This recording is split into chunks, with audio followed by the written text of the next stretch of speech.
What if you knew you're actually severely limited and it's affecting your work life way more than you realize? According to Cal Newport, people are able to focus only deeply for about 4 hours or so per day. That's it, that's all you get. But what if you could actually get a little more juice for your squeeze? And that's what we're gonna talk about today in this video.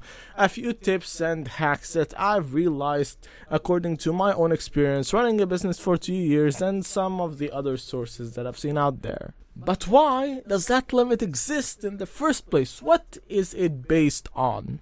Well, it originally came on from Anders Ericsson's paper in Peak, where he just went around studying top-level people through a lot of many different fields and just went to see how they lived, how they trained, how they honed and practiced their own specific field. And that magic number was about the one that he found there. It's just a natural biological limit that the human body has, based on a few things like ego depletion, resource depletion, and attention restoration theory.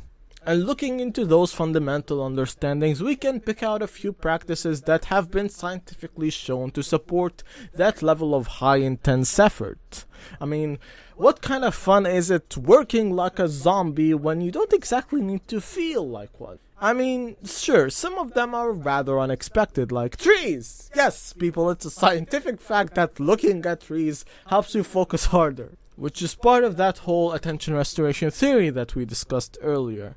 And how it would work is that maybe between your breaks, taking for like a 30-minute one, you'd go and take a walk in a park, look at one outside of your window, or just touch some grass, literally, yes.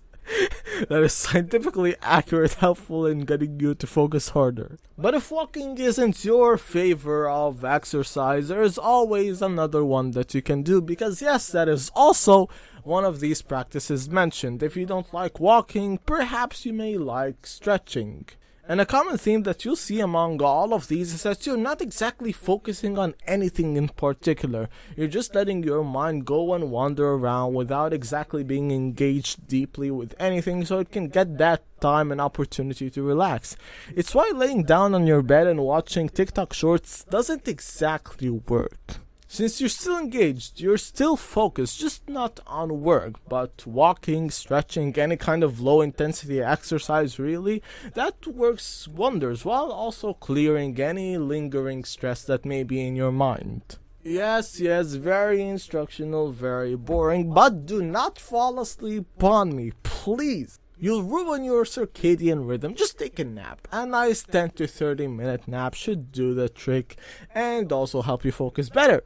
But if you're like me and that nap tends to turn into a full-on slumber where you forget what century that you are in when you wake up and it's 7 p.m. when you look at the clock, then I'll go get the shovel for your restful night of sleep.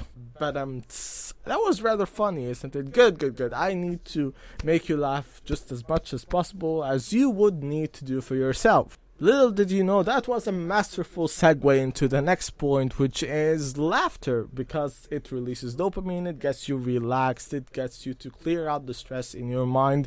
So it's not entirely a bad idea to open up a stand-up comedian's clip while you are taking your break. You know, get a few ha-has going out there. Or it can also be just looking at your life and realizing it's all one big dark humor joke. I rely a fair bit on naps, but food is probably my number one crutch. Man, I'm so lucky I work out every single day, or else the results would have been kind of catastrophic. But anyways, a really good way of setting up your workday is to have two generally main work blocks scattered throughout. One before noon from say around 6-7 a.m. to around 12 p.m. and another one in the afternoon till right before sunset-ish. And the reason why there is that gap in the middle is because of this graph. In that gap from 1 to 4 p.m.-ish, you'll feel a really big dip in your energy. It'll be hard to focus and get your best work done through that time. It's why it's generally a good period for a nice nap and a good hearty meal, also what we call as lunch. But food is a kind of double-edged sword. If you eat too little, then you'll still feel hungry after and it will still be hard to focus. And if you eat too much, you'll feel tired, lethargic, and groggy, and you just won't want to move a single inch. So, the best thing that I've found as a kind of middle in between solution is to eat until you're kind of full, then balance it out with the last thing that we have on our list. And likely the most common addiction in the world. Dirty bean juice, come to me! Coffee. Coffee. Yes, that's the normal way of calling it. But as I was saying, that's what I found works best for me, is to eat until you're kind of half full at that threshold, then pair it off with a nice cup of coffee. It works because one, it's an appetite suppressant, so even if you don't eat that much, your mind won't be a pain in your butt about it. Two, it actually helps with releasing dopamine and enhances your attention, which is great for being in a work block. It makes sense that it's the world's productivity drink for centuries now. But with all of that as said, I hope you have a very wonderful working time. And remember, if you're not struggling, you're not growing. And with that, bye.